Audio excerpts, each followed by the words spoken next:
శ్రీ గురుభ్యో నమః. శ్రీమాత్రే నమః. మా భక్తి టీవీని ప్రోత్సహిస్తున్నటువంటి మా ప్రేక్షకులందరికీ ధన్యవాదాలు తెలియజేస్తూ 22 జూన్ నుంచి 28 జూన్ వరకు గల కాలానికి రాశి ఫలితాలు ఏ విధంగా ఉన్నాయో తెలియచెప్పుకుందాము. ముందుగా గ్రహస్థితులు. మేషరాశిలో చంద్ర శుక్రులు, మిథున రాశిలో రవి గురు బుధులు, సింహరాశిలో కుజకేతువులు, అలాగే కుంభరాశిలో రాహువు, మీనరాశిలో శనిగారు. వారాంతానికి వచ్చేటప్పటికి చంద్ర బుధుల యొక్క స్థితి కర్కాటక రాశిలోకి వచ్చి ఉన్నది. అయితే గ్రహాల యొక్క సమ్మేళనాల యొక్క ఫలితాలు ఏ విధంగా ఉంటున్నాయి అంటే, చంద్ర శుక్రులు లలిత కళలకి ప్రధానమైన కారకులు. వారి యొక్క దృష్టి కానీ స్థితి కానీ చాలా అద్భుతమైన ఫలితాలు ఇస్తాయి. కళాకారులకి చాలా చాలా బాగుంటుంది. కళలు కూడా చాలా వృద్ధి చెందుతాయి. అలాగే బుధ గురు రవి 3 గ్రహాలు ఒకటే రాశిలో ఉన్నాయి. ఇక్కడ గురువు గారి యొక్క అస్తంగత్వం జరుగుతూ ఉంది. ఇదే గురు మూఢమిగా మనము చెప్పుకుంటాము. శుభకార్యాలు ఉండవు. అలాగే రవి బుధుల యొక్క కలయిక బుధ ఆదిత్య యోగాన్ని తెలియజేస్తూ ఉంటుంది. ఇది చాలా అద్భుతమైనటువంటి కలయిక. ఏ స్థానంలో ఉన్నప్పటికీ కూడా ఆ రాశుల వారికి, అంటే ఆ రాశి నుంచి ఈ మిథున రాశి 8వ స్థానం అవుతున్నప్పటికీ కూడా మిగతా రాశుల వాళ్ళందరికీ కూడా బుధ ఆదిత్య యోగం మంచిదనే చెప్పాలి. ఇక బుధ గురుల యొక్క స్థితి మంచి మేధావితనాన్ని సూచిస్తూ ఉంటుంది, తెలివితేటల్ని సూచిస్తూ ఉంటుంది. అలాగే స్వక్షేత్రంలో బుధుడు ఉండడం చేత ఇదే స్థానంలో బుధుడు ఉండగా ఇప్పుడు జన్మించిన వారికి భద్ర మహాపురుష యోగం కూడా పడుతుంది. అంత అద్భుతమైనటువంటి గ్రహాల కలయిక అన్నమాట అది. అలాగే బుధుని యొక్క స్థితి కూడా.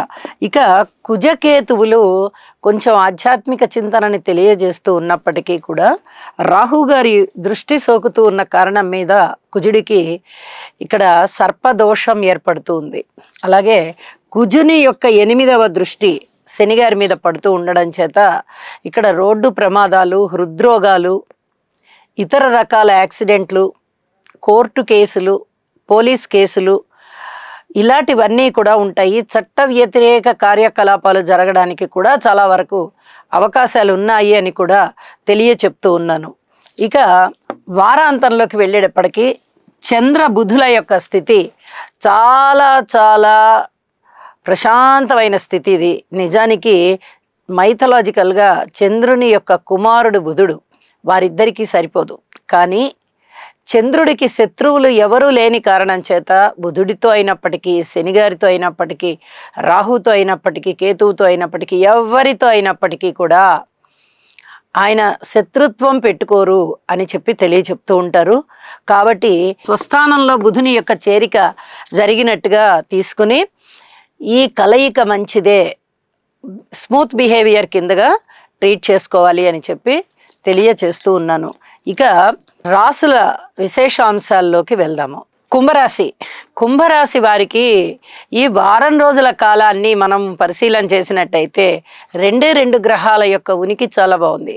తృతీయ స్థానంలో చంద్రుడు బాగున్నారు, పంచమ స్థానంలో గురువు గారు బాగున్నారు. అయితే పంచమ స్థానంలో బుధాదిత్య యోగం కూడా బాగుంది. ఇది మనము చెప్పుకోదగినటువంటి విషయం. మిగతా గ్రహాల యొక్క అనుకూలత ఏమాత్రం లేదు సరికదా. రాశిలో రాహు ఉండి సప్తమంలో కుజకేతువులు ఉన్నారు. ఇక్కడ మంచి జరుగుతుంది అనేది ఒక పక్కన పెట్టండి. ఆ మంచి ఎలా అయినా జరుగుతుంది. గురువు యొక్క ఆశీస్సులు ఉన్నాయి కాబట్టి గురువు గారి బలము చాలా సుదీర్ఘమైనది. అది చాలా అద్భుతమైనటువంటి బలాన్ని ఇచ్చేస్తుంది. కానీ ఏ కష్టం అయితే పడాలో ఆ కష్టం పడుతూ ఉంటారు మీరు. తరువాత గురువు గారి బలం ప్రసరించి ఈ కష్టాన్ని అధిగమిస్తారు. అంటే కష్టం పడతారు, దానివల్ల తర్వాత దృష్టి వల్ల మేలు పడతారు. ఇది చెప్పదగినటువంటి సూచన. మీరు జాగ్రత్తగా ఉండవలసినటువంటి అంశాలు ఏమిటి అంటే, ముఖ్యంగా కోర్టు కేసులు, ఆస్తి తగాదాలు, రోడ్డు ప్రమాదాలు, అనారోగ్యం, ఈ విషయాలలో అధిక జాగ్రత్తలు తీసుకోవాలి. కర్ర దెబ్బలు, కత్తి దెబ్బలు, రాళ్ల దెబ్బలు, చెక్కతో దెబ్బలు, ఇవి దెబ్బలు అంటే ఆ వస్తువు మీద తగిలి దెబ్బనే కాదు, మీరు జారిపడి ఆ వస్తువుని తాకి దెబ్బ తాకచ్చు, లేదా ఎవరో ఎవరో కొట్టుకుంటున్నా పొరపాట్లో మీకు ఆ దెబ్బలు వెళ్ళి తగలచ్చు. ఇలా ఏదైనా జరగచ్చు. ఏ రూపకంగా అయినా మీరు జాగ్రత్తగా ఉండాల్సిందే. శస్త్రచికిత్సలు ఇది కూడా జాగ్రత్తగా ఉండాలి. రాశిలో రాహువు, సప్తమంలో కేతువు ప్లస్ కుజుడు, ఈ గ్రహస్థితిని నమ్మడానికి లేదు. అనుక్షణం జాగ్రత్త పాటించండి. వీలైతే ఒక్కసారి ఈ నవగ్రహాలకి జపం చేయించుకోండి లేదా హోమం చేయించుకోండి. మాకు కుదరదండి అనుకున్నట్లయితే, ఆర్థిక స్తోమత సరిపోదు అనుకున్నట్లయితే నవగ్రహాల యొక్క స్తోత్ర పారాయణలు ప్రతిరోజు కీర్తించుకోండి, స్మరించుకోండి. నవగ్రహాలను స్మరించుకోండి. ఏ రూపకంగా అయినా మీరు దైవ పూజ చెయ్యాలి, నవగ్రహాలని స్మరించుకోవాలి, నవధాన్యాలు కూడా ఇవ్వాలి. ఈ రకమైన పరిహారాలు చేసుకోవడం వల్ల చాలా వరకు మనశ్శాంతి ఉంటుంది. అలాగే గురుబలం ఇక్కడ బాగా ఉపయోగపడి మీరు ఏ పూజ చేసుకున్నా మీకు అమితమైన ఫలితాన్ని ఇస్తారు. ఏ యజ్ఞం చేసుకున్నా, యాగం చేసుకున్నా, హోమం చేసుకున్నా మీకు అధికమైన ఫలాన్ని ఇస్తారు ఈయన గురువుగారు. అది చెప్పదగినటువంటి సూచన. సంతాన రీత్యా మీకు చాలా చాలా బాగుంటుంది. సంతానం అభివృద్ధి బాగుంటుంది. సంతానం యొక్క సహాయ సహకారాలు బాగుంటాయి. పూర్వజన్మలో చేసుకున్నటువంటి పుణ్య విశేషం చేత చాలా వరకు కష్టాలని అధిగమిస్తారు మీరు. ఇది చెప్పదగినటువంటి సూచనగా తెలియజేస్తున్నాను. అన్నదమ్ముల యొక్క సహాయ సహకారాలు కూడా బాగున్నాయి. మిగతా అన్ని విషయాలలో కొన్ని జాగ్రత్తలైనా పాటించండి.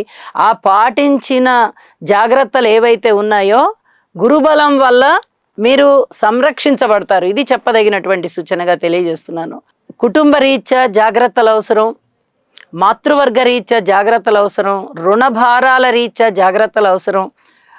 వారాంతానికి వెళ్ళేటప్పటికీ కొంచెం రుణభారాలు తగ్గేటటువంటి పరిస్థితి కనిపిస్తోంది. కానీ అప్పటి వరకు ఈ విషయం గురించి ఏదైనా కాస్త మీరు వేదన పడేటటువంటి అవకాశం కనిపిస్తోంది.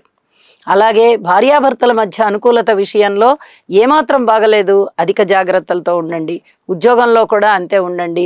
చాలా చాలా జాగ్రత్తగా, అంటే జాగ్రత్త అని చెప్తే అడుగు తీసి అడుగేయడానికి కూడా భయం అన్నట్టుగా కాదు. ఏ విషయాన్ని గురించి అయినా మీ భావాన్ని, మీ ఆలోచనని, మీ అభిప్రాయాన్ని తెలియచెప్పేటప్పుడు అంత తొందరగా చెప్పద్దు. కొద్దిగా వాయిదా వేయండి. నేను చేస్తాను, నేను చూస్తాను, నేనున్నానుగా, ఏం పర్వాలేదు, ఇలాంటి మాటలు మానేయండి.